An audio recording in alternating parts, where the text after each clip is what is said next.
जय भारत के साथ एक बार फिर से स्वागत है आप सभी का आपके अपने news channel the CMM news 24/7 पर। तो ब्रेकिंग न्यूज़ और लेटेस्ट अपडेट में जानेंगे देश और दुनिया की महत्वपूर्ण कुछ चुनिंदा खबरें। तो बड़ी खबरों में खबर निकल कर आ रही है भारतीय किसान यूनियन में फूट, नाराज किसानों ने बनाया अलग संगठन। साथ ही खबर में जानेंगे भारत ने थॉमस कप में लहराया तिरंगा, बैडमिंटन के इतिहास में पहली बार जीत दर्ज। साथ ही खबर में जानेंगे ज्ञानव्यापी मस्जिद का दूसरे दिन का सर्वे हो चुका है शांतिपूर्ण ढंग से पूर्ण, आगे भी जारी रहेगा सर्वे। साथ ही खबर में जानेंगे दुखद खबर आ रही है पूर्व ऑस्ट्रेलियाई क्रिकेटर सबके चहीते धाकड़ ऑलराउंडर एंड्रयू साइमंड्स का हो चुका है निधन, अकस्मात में उनकी जान चली गई है। साथ ही खबर में जानेंगे शरद पवार पर टिप्पणी करने वाली अभिनेत्री को लिया गया है पुलिस हिरासत में। साथ ही आपको बताया जाएगा अगले 24 घंटे का भारत के मौसम का पूर्वानुमान। तो सारी की सारी खबरें बहुत ही महत्वपूर्ण है, चुनिंदा है, तो वीडियो के एंड तक जरूर देखिए ताकि आपकी कोई भी न्यूज अपडेट मिस ना हो। तो हेलो दोस्तों, आज तारीख हो चुकी है 16 मई 2022 और दिन हो चुका है सोमवार। तो आज है दोस्तों बुद्ध पूर्णिमा। आज ही के दिन तथागत भगवान गौतम बुद्ध को ज्ञान की प्राप्ति हुई थी, उनका निर्वाण हुआ था और आज ही के दिन उनका जन्म भी हुआ था। तो आज का दिन काफ़ी खास है, दुनिया भर के लिए, भारतीयों के लिए तो खास है ही।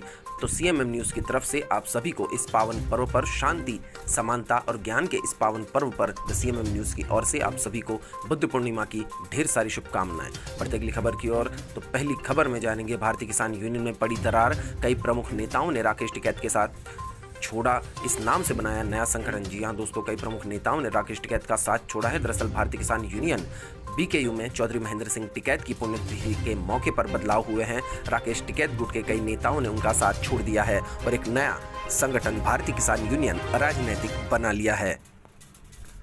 तो वहीं बीकेयू पे उपाध्यक्ष राजेश सिंह चौहान ने बताया कि राकेश टिकैत और नरेश टिकैत बीकेयू के नेता होंगे, लेकिन हमने अलग संगठन बीकेयू अराजनैतिक बनाने का फैसला किया है। मीडिया रिपोर्ट्स के मुताबिक यूपी, उत्तराखंड, एमपी के नाराज किसानों ने मिलकर ये फैसला किया है और राजेश सिंह चौहान को बीकेयू अराजनैतिक का अध्यक्ष बनाया है। वहीं राकेश टिकैत ने बीजेपी पर हमला बोलते हुए कहा है कि उन्होंने हमारा संगठन तोड़ा है, किसानों पर दबाव बनाया है ताकि किसान आंदोलन और किसानों का संगठन कमजोर हो सके। बढ़ती अगली खबर की ओर। इस खबर पर जानेंगे थॉमस कप में भारत ने जीता इतिहास, 3-0 से जीत दर्ज कर पहली बार किया खिताब पर कब्जा। तो भारत की पुरुष बैडमिंटन टीम ने रविवार को एक तरफा फाइनल में 14 बार के चैंपियन इंडोनेशिया को 3-0 से हराकर पहली बार थॉमस कप का खिताब जीतकर अपने नाम इतिहास के पन्नों में दर्ज करा दिए हैं। भारतीय टीम ने टूर्नामेंट के इतिहास का अपना सर्वश्रेष्ठ प्रदर्शन किया। टीम के लिए विश्व चैंपियनशिप के पदक विजेताओं लक्ष्य सेन, कादम्बी श्रीकांत के अलावा सात्विक साइरस, रंकीरेड्डी और चिराग शेट्टी की दुनिया की 8वें नंबर की जोड़ी ने यादगार जीत दर्ज की। देखते अगले समाचार। इस समाचार में जानेंगे ज्ञानवापी मस्जिद में कल भी होगा सर्वे, आज कड़े पहर में हुई गुंबद की जांच और वीडियोग्राफी। तो ज्ञानव्यापी में दूसरे दिन का सर्वे कार्य संपन्न हुआ। इस दौरान कोर्ट कमिश्नर की मौजूदगी में ज्ञानव्यापी मस्जिद के गुंबद की जांच की गई। साथ ही छत, ग्राउंड फ्लोर की वीडियोग्राफी, फोटोग्राफी भी की गई। जहां नमाज पढ़ी जाती है उस जगह का भी सर्वे काम किया गया। मस्जिद के उत्तर पश्चिमी दीवार की भी वीडियोग्राफी की गई। इस दौरान डीएम कौशल राज शर्मा भी सर्वे खत्म होने से पहले सर्वे वाली जगह पर पहुंच चुके थे। अगले की खबर में जानेंगे फिर से गुजरात जीतने को तेज हुई बीजेपी की तैयारी, अमित शाह की मौजूदगी में 2 दिनों तक चुनौतियों पर चर्चा। तो गुजरात अहमदाबाद में केंद्रीय गृह मंत्री अमित शाह की मौजूदगी में बीजेपी की 2 दिवसीय चिंतन शिविर का आयोजन किया जा रहा है। इस बैठक में पार्टी के कई बड़े नेता शामिल हो रहे हैं। इस दौरान सरकार और संगठन के अब तक के कार्यों की समीक्षा होगी। आगामी चुनाव का रोड मैप भी तैयार किया जाएगा। इसमें निकट भविष्य में पार्टी के सामने आने वाली चुनौतियों पर भी चर्चाएं की जाएगी। 2 दिवसीय इस बैठक में पार्टी के 40 प्रमुख नेता शामिल होंगे। देखते अगले समाचार। इस न्यूज अपडेट में जानेंगे कांग्रेस में अब एक परिवार एक टिकट की होगी व्यवस्था, लेकिन शर्तें हुई है लागू।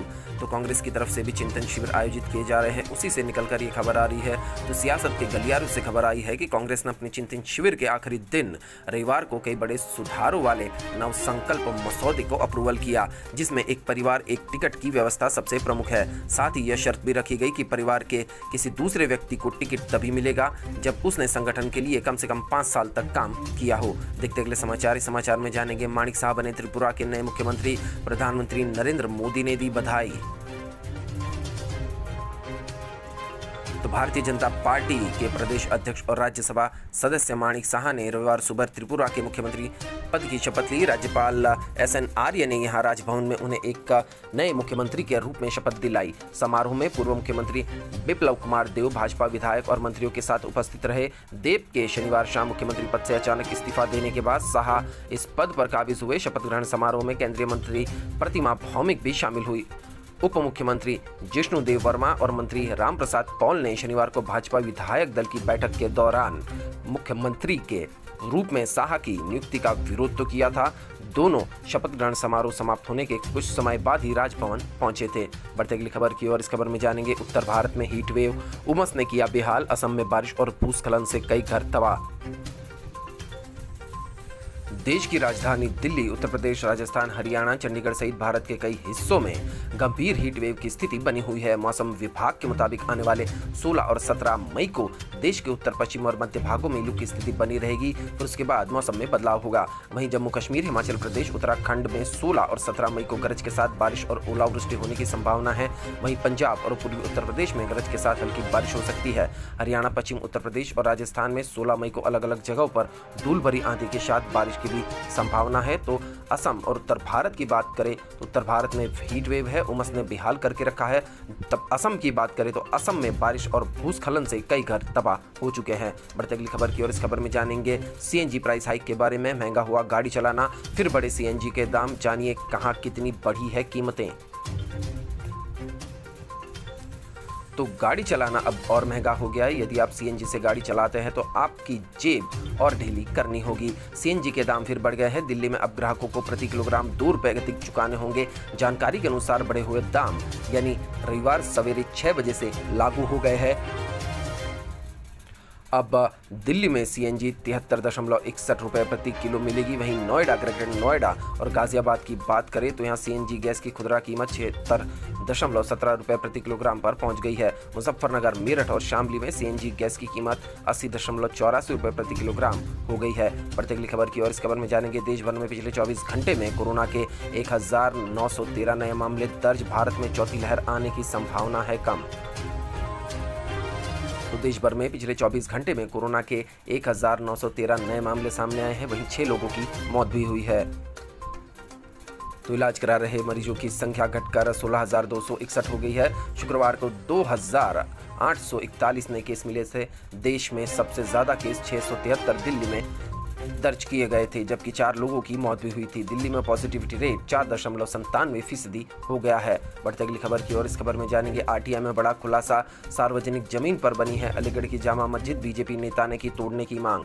जहां दोस्तों BJP, RSS और BJP विश्व हिंदू परिषद के हिंदुत्ववादी नेता अब मुसलमानों पर काफी दबाव डालने की कोशिश में है। चुनाव का माहौल है, कई राज्यों में अब विधानसभा के चुनाव है। तो ताजमहल का मुद्दा उठाया हुआ है, हनुमान चालीसा का मुद्दा उठाया हुआ है। लेकिन जो मुद्दे हैं भारत में बेरोजगारी के, पेट्रोल की प्राइस के, वो मुद्दे कोई नहीं उठाता। जनता का ध्यान भटकाने के लिए BJP, RSS ऐसे हथकंडे आजमाती रहती है। मुसलमानों को परेशान करने के लिए और दबाने के लिए मस्जिद का मुद्दा, ताजमहल का मुद्दा वगैरह वगैरह चल रहा है। तो खबर जानते हैं यूपी के अलीगढ़ स्थित ऐतिहासिक जामा मस्जिद को लेकर विवाद हो गया है। दरअसल अलीगढ़ के RTI एक्टिविस्ट केशव देव शर्मा ने जामा मस्जिद को लेकर नगर निगम में एक RTI दाखिल की थी, जिसके जवाब में नगर निगम ने बताया है कि ऊपरकोट स्थित 300 वर्ष पुरानी जामा मस्जिद का निर्माण सार्वजनिक जगह पर हुआ है और यह मस्जिद ऐतिहासिक धरोहर है। बढ़ते अगली खबर की। तो इस खबर में जानेंगे एंड्रयू साइमंड्स की कार हादसे में मौत के बारे में। बिग बॉस का भी वो हिस्सा रहे हैं। तो ऑस्ट्रेलिया के पूर्व क्रिकेटर एंड्रयू साइमंड्स का शनिवार रात कार हादसे में निधन हो गया। वह 46 साल के थे। साइमंड्स की कार का एक्सीडेंट क्वींसलैंड टाउन्सविले में एक्सीडेंट हुआ है। पुलिस ने पुष्टि की कि 46 साल के ऑस्ट्रेलिया क्रिकेटर की घटना स्थल पर मौत हो गई है। तो बॉलीवुड से लेके क्रिकेट के सभी दिग्गजों ने एंड्रयू साइमंड्स को तहे दिल से श्रद्धांजलि दी है। कई ट्वीट भी किए गए हैं। बढ़ते अगली खबर की ओर। इस खबर में जानेंगे कांग्रेस शुरू करेगी भारत जोड़ो यात्रा। पार्टी के भीतर सुधार के लिए गठित होगी टास्क फोर्स। सोनिया गांधी ने किए बड़े ऐलान।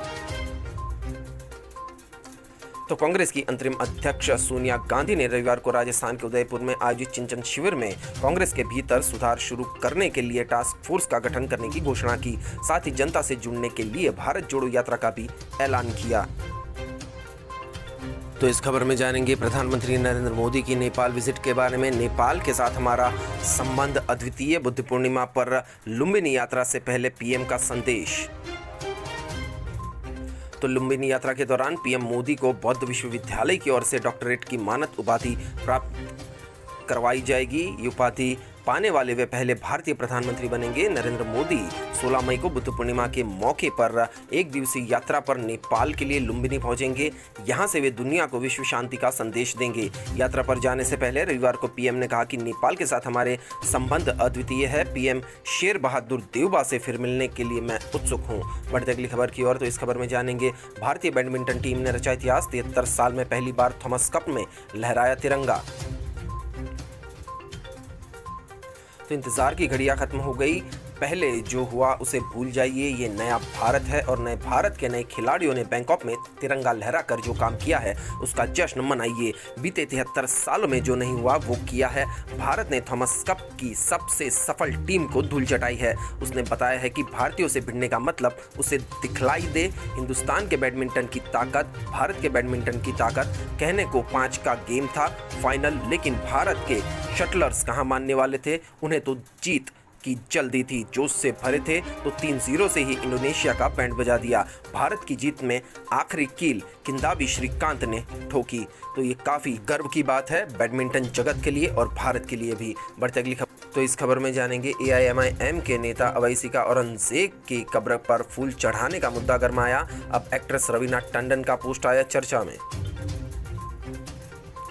तो लेखक आनंद रंगनाथन ने औरंगजेब के मकबरे पर सर झुकाने गए AIMIM के विधायक अकबरुद्दीन अवैसी का फोटो शेयर किया था। इस फोटो को शेयर करते हुए उन्होंने अवैसी की इस हरकत पर कुछ सवाल उठाए थे। उन्होंने लिखा था कि तेग बहादुर का सर काटने वाले, संभाजी महाराज का सर काटने वाले, काशी को ध्वस्त करने वाले और 49 लाख से ज्यादा हिंदुओं के कत्लेआम करने वाले के सम्मान में सर झुकाना एक साइकोपैथिक एक्ट है और उकसाने वाला काम है। किसी की कब्र पर जाकर प्रार्थना करने की कुरान में भी मनाही है। तो इस पर रवीना टंडन का ट्वीट आया है। रवीना टंडन ने लेखक का आनंद रंगनाथन के ट्वीट पर अपनी प्रतिक्रिया दी है। अभिनेत्री ने कहा है कि देश में सबको आज़ादी है कि वो किसकी उपासना करे, किसकी ना करे। अगर यह हक सबको मिला है तो किसी को ऐसा करने से रोका नहीं जा सकता, क्योंकि हम सहिष्णु लोग हैं। तो काफ़ी समझदारी भरा ट्वीट आया है रवीना टंडन की तरफ से। बढ़ते अगली खबर की ओर। तो इस खबर में जानेंगे महाराष्ट्र की आघाड़ी सरकार के खिलाफ अन्ना हजारे करेंगे आंदोलन। कहा लोकायुक्त कानून लाए या गद्दी से उतर जाए। तो अन्ना हजारे भी दोस्तों बीजेपी के ही थैले के चट्टे पट्टे हैं। इनको बीजेपी के राज में कभी भ्रष्टाचार नहीं दिखता दोस्तों। जहां पर बीजेपी का राज नहीं है उन्हीं राज्यों के नेताओं को ये परेशान करते हुए नजर आते हैं। तो समाज सेवी कहे जाने वाले अन्ना हजारे ने एक बार फिर से आंदोलन करने की घोषणा की है। लोकायुक्त कानून लागू करने की अपनी पुरानी मांग को दोहराते हुए उन्होंने महाराष्ट्र की महाविकास आघाड़ी सरकार को चेतावनी दी है कि लोकायुक्त का कानून लागू करे या सत्ता से बाहर हो जाए। इसके लिए वे अनशन भी करने वाले हैं। तो ये एक का सोची समझी चाल है बीजेपी की तरफ से गैर बीजेपी शासित राज्यों में अन्ना जैसे मोहरों को उतारकर उन्हें परेशान करने के लिए। बढ़ते अगली खबर की ओर। तो इस खबर में जानेंगे देवसायम पिल्लई संत घोषित होने वाले पहले भारतीय बने। पॉप ने वेटिकन सिटी में की घोषणा। तो 18वीं सदी में हिंदू धर्म छोड़कर ईसाई धर्म अपनाने वाले देवसायम पिल्लई को संत घोषित कर दिया गया है। रविवार को वेटिकन सिटी में पोप फ्रांसिस ने इसकी घोषणा की। देवसायम ये उपलब्धि हासिल करने वाले पहले भारतीय है। 2004 में Kottar diocese, Tamil Nadu bishops council और council of catholic bishops of India के आग्रह पर वेटिकन की ओर से बीटिफिकेशन की प्रक्रिया के तहत देवसायम के नाम पर सिफारिश की गई थी। वेटिकन के सेंट पीटर्स बेसिलिका में पोप फ्रांसिस ने रविवार को अन्य 9 लोगों के साथ देवसायम पिल्लई को संत की उपाधि दे दी है। देवसायम पिल्लई से जुड़े एक चमत्कार को 2014 में पोप फ्रांसिस की ओर से मान्यता दी गई थी, जिसमें 2022 में उनको संत की उपाधि दिए जाने का रास्ता जिससे साफ हो गया। अब यह प्रक्रिया पूरे होने के साथ ही 1745 में ईसाई धर्म अपनाने के बाद लेजरस नाम रखने वाले देवसायम पिल्लई संत बनने वाले भारत के पहले व्यक्ति बन गए हैं। तो क्रिश्चियन कम्युनिटी में भारत का सबसे पहला संत हो गया है। बढ़ते अगली खबर की ओर। तो इस खबर में जानेंगे कांग्रेस में बुजुर्ग नेताओं की छुट्टी तय। 50% टिकट पद युवाओं को मार्गदर्शक मंडल में भेजे जाएंगे उम्रदराज नेता। तो तो उदयपुर में हो रहे चिंतन शिविर में कांग्रेस में बड़े बदलाव को लेकर सिफारिशों पर मुहर लग गई है। इसके तहत अब अगले लोकसभा चुनाव और विधानसभा चुनाव में कई बुजुर्ग नेताओं को टिकट कटना तय है। युवाओं को संगठन से लेकर चुनाव टिकट वितरण में प्रायोरिटी मिलेगी। ये बदलाव 2024 के लोकसभा चुनाव और इसके बाद होने वाले विधानसभा चुनाव में लागू होंगे। अगली खबर में जानते हैं, मंत्री पुत्र को गिरफ्तार करने जयपुर आई दिल्ली पुलिस। मंत्री महेश जोशी के घर तलाशी, रेप का आरोपी बेटा नहीं मिला तो नोटिस चिपकाया। तो राजस्थान के मंत्री जोशी के बेटे को गिरफ्तार करने के लिए दिल्ली पुलिस शनिवार देर रात जयपुर पहुंची। रोहित पर युवती से कई बार रेप का आरोप है। पुलिस टीम ने महेश जोशी के घर पर तलाशी की, लेकिन रोहित वहां नहीं मिला। यहां नौकर और मंत्री की बहू मिली। इधर मंत्री महेश जोशी ने कहा कि मुझे पुलिस संपर्क करेगी तो मैं पूछताछ में सहयोग करूंगा। मतलब उनका बेटा भाग खड़ा हुआ। मंत्री के बेटे ने गुनाह किया, उसका आरोप लगा है उस पर, और अभी भगोड़ा होने का भी आरोप लग चुका है। बढ़ते अगली खबर की ओर। इस खबर में जानेंगे, गुला पुलिसकर्मी हत्याकांड में गिरफ्तारी, 2 आरोपियों को शॉट एनकाउंटर। पुलिस ने पैरों में मारी गोली, भागने की कर रहे थे कोशिश।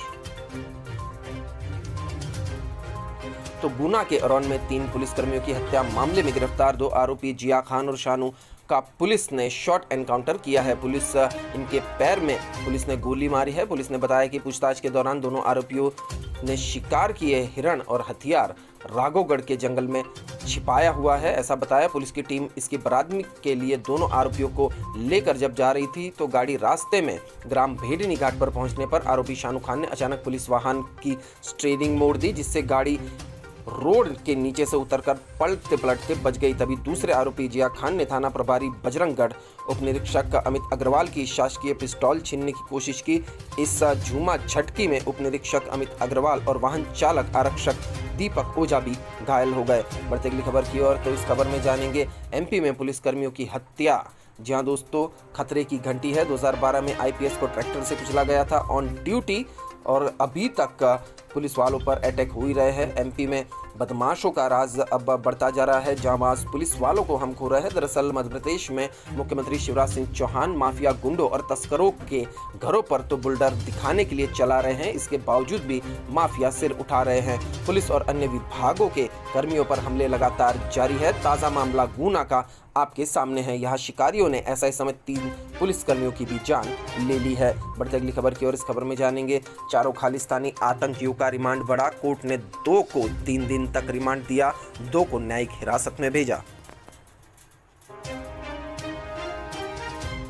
तो हरियाणा के जिला करनाल में बस्ताड़ा टोल से पकड़े गए चारों खालिस्तानी आतंकियों का 10 दिन का रिमांड आज पूरा हो गया। आज चारों को कोर्ट में पेश किया गया। पुलिस कोर्ट में रिमांड बढ़ाने की अपील दायर कर चुकी है। बताया है कि आतंकियों को तेलंगाना लेकर जाना है। कोर्ट ने अमनदीप गुरप्रीत को 3 दिन का पुलिस रिमांड दिया है। परमिंदर व भूपेंद्र को न्यायिक हिरासत में भेज दिया है। बढ़ते अगली खबर की ओर। इस खबर में जानेंगे, 17 मई को स्वास्थ्य विभाग मुख्यालय पर प्रदर्शन। 2212 कर्मचारी नौकरी से हटाने के विरोध में देंगे धरना। तो नौकरी से निकाले गए अनुबंधित 2212 कोविड कर्मचारियों को वापस ड्यूटी पर लेने की मांग को लेकर स्वास्थ्य कर्मचारी 17 मई को महानिदेशक का कार्यालय पर प्रदर्शन करेंगे। सर्व कर्मचारी संघ हरियाणा से संबंधित स्वास्थ्य ठेका कर्मचारी यूनियन के सदस्य मंगत राम, सुमित ऋषि, सुमित्रा व रमा ने बताया कि इस छंटनी के खिलाफ विरोध प्रदर्शन के चलते स्वास्थ्य मंत्री ने 28 अप्रैल 2022 को कोविड कर्मचारियों को अगले वर्ष के लिए वापस ड्यूटी पर लेने की लिखित आदेश दिए थे, परंतु 18 दिन बीत जाने पर भी कोरोना योद्धा अपने अस्पतालों के गेट पर ज्वाइन करने के लिए बैठे हैं। कोरोना योद्धा बताकर हौसला अफजाई के नाम पर तालियां व थालियां बजवाने, बिजली बंद कर मोमबत्तियां जलवाकर वाहवाही लूटने वाले आज दूर दूर तक दिखाई नहीं दे रहे हैं। तो अब कोरोना योद्धा को सम्मान दो, हमारी नौकरी वापस दो। हरियाणा में कोरोना योद्धा अब सड़कों पर उतर आए हैं। बढ़ते अगली खबर की ओर। तो इस खबर में जानेंगे, गूंगा पहलवान ने जीता ब्रॉन्ज मेडल, पीएम मोदी को समर्पित किया पदक, ट्वीट कर तहे दिल से शुक्रिया किया, हमने 65 वर्ष का इतिहास तोड़ा। तो गूंगा पहलवान जन्म से बोल और सुन नहीं सकता, फिर भी गूंगा पहलवान ने भारत का नाम रोशन किया है। हरियाणा के वीरेंद्र उर्फ गूंगा पहलवान ने ब्राजील में खेले जा रहे 5वें डेफ ओलंपिक में ब्रॉन्ज मेडल जीता है। वीरेंद्र ने इस बात की जानकारी सोशल मीडिया पर ट्वीट करके दी है। वीरेंद्र ने लिखा कि मैं यहाँ अपना 5वां डेफ ओलंपिक मेडल भारत के प्रधानमंत्री नरेंद्र मोदी को समर्पित करता हूँ। उन्होंने हमें किरण रिजिजू के नेतृत्व में वर्ष 2020 में पैरा एथलीटों के समान अधिकार दिए। हमने भी 65 वर्ष का इतिहास तोड़ा। खेल मंत्री अनुराग ठाकुर का तहे दिल से धन्यवाद। तो गूंगा पहलवान ने ये ट्वीट कर जानकारी दी है। बढ़ते अगली खबर की ओर। तो इस खबर में जानेंगे, राज ठाकरे का स्वागत करेगा राम मंदिर ट्रस्ट। चंपत राय बोले, ठाकुर जी किसी को मना नहीं करते। अयोध्या में रविवार को संपन्न हुई राम मंदिर निर्माण समिति की 2 दिवसीय बैठक में कई महत्वपूर्ण फैसले लिए गए। सर्किट हाउस में हुई बैठक में तय किया गया कि राम जन्मभूमि परिसर में माता सीता को भी स्थान मिलेगा, जबकि प्रधान देवता के रूप में गणेश जी की विराजमान होंगे। उधर श्री राम जन्मभूमि तीर्थ ट्रस्ट के महासचिव चंपत राय ने कहा कि महाराष्ट्र नवनिर्माण सेना प्रमुख राज ठाकरे की 5 जून को होने जा रही अयोध्या यात्रा को लेकर राम मंदिर ट्रस्ट की स्थिति स्पष्ट कर दी। उन्होंने कहा कि भगवान के दरबार में सबका स्वागत होता ही है और ठाकुर जी किसी को मना नहीं करते।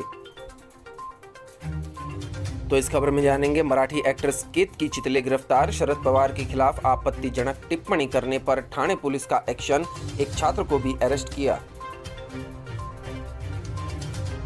तो राष्ट्रवादी कांग्रेस पार्टी चीफ शरद पवार के खिलाफ सोशल मीडिया में आपत्तिजनक पोस्ट लिखने के आरोप में मराठी एक्ट्रेस केतकी चितले को मुंबई की ठाणे पुलिस ने शनिवार को गिरफ्तार कर लिया है। इस केस में फार्मेसी के एक छात्र को भी गिरफ्तार कर लिया गया है।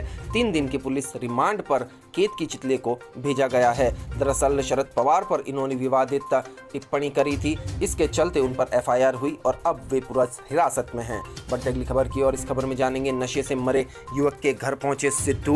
बोले, पंजाब की 10% आबादी ड्रग एडिक्ट, केंद्र से आए 50 लाख यूज नहीं होते। तो गुरु का ज्ञान अब सामने आया है। नवजोत सिंह सिद्धू ने नशे पर बयान दिया है। उन्होंने नशा करने वाले से मुलाकात भी की है। दरअसल पंजाब कांग्रेस के पूर्व प्रधान नवजोत सिंह सिद्धू रविवार को बठिंडा पहुंचे। ड्रग ओवरडोज से मरे 18 साल के अवकाशदीप के परिजनों से उन्होंने मुलाकात की और उन्होंने ये भी कहा कि पंजाब की 10% आबादी ड्रग एडिक्ट है। नशा सरकार कैसे छुड़ाएगी, उनके पास सही डेटा नहीं है। सिद्धू ने ये भी कहा कि ड्रग अवेयरनेस के लिए सरकार हर जिले को 50 लाख देती है, पंजाब में उसका 5 लाख भी यूज नहीं होता है। तो अब जानते हैं कैसा रहेगा भारत के मौसम का अगले 24 घंटे का पूर्वानुमान। तो अगले 24 घंटे के दौरान पूर्वोत्तर भारत, अंडमान निकोबार द्वीप समूह, केरल, तटीय और दक्षिण कर्नाटक में मध्यम से भारी बारिश के साथ कुछ स्थानों पर अति भारी बारिश हो सकती है। सिक्किम, उप हिमालय, पश्चिम बंगाल, आंतरिक तमिलनाडु और लक्षद्वीप में हल्की से मध्यम बारिश के साथ 1-2 स्थानों पर भारी बारिश हो सकती है। उत्तर पूर्वी बिहार, छत्तीसगढ़ के कुछ हिस्सों, उत्तरी आंतरिक कर्नाटक और गोवा में 1 या 2 स्थानों पर हल्की से मध्यम बारिश हो सकती है। रायलसीमा, उड़ीसा, दक्षिण मध्य महाराष्ट्र, गोवा, तेलंगाना और पश्चिमी हिमालय पर हल्की बारिश संभव है। पंजाब और हरियाणा के उत्तरी हिस्सों में हल्की बारिश के साथ धूल भरी आंधी और गरज के साथ बौछारें पड़ने की संभावना है। पंजाब हरियाणा के शेष हिस्सों, पश्चिम उत्तर प्रदेश और दिल्ली NCR के अलग अलग हिस्सों में हल्की धूल भरी आंधी चलने की संभावना है। राजस्थान, मध्य प्रदेश के कुछ हिस्सों, दक्षिण उत्तर प्रदेश, हरियाणा और दिल्ली में अलग अलग हिस्सों में भीषण लू के साथ हीट वेव की स्थिति हो सकती है। विदर्भ, उत्तरी मध्य महाराष्ट्र और गुजरात के कुछ हिस्सों में लू की संभावना है। तो इसी के साथ आज के ब्रेकिंग न्यूज और लेटेस्ट अपडेट यहीं समाप्त होते हैं। वीडियो को एंड तक देखने के लिए आप सभी का बहुत बहुत धन्यवाद। वीडियो अगर अच्छा लगा तो चैनल को लाइक कीजिए, शेयर कीजिए, सब्सक्राइब कीजिए ताकि आपकी कोई भी न्यूज अपडेट मिस ना हो। मिलते अगली लेटेस्ट अपडेट के साथ। आपका दिन खुशनुमा रहे। Thank you, take care, good bye, जय भारत।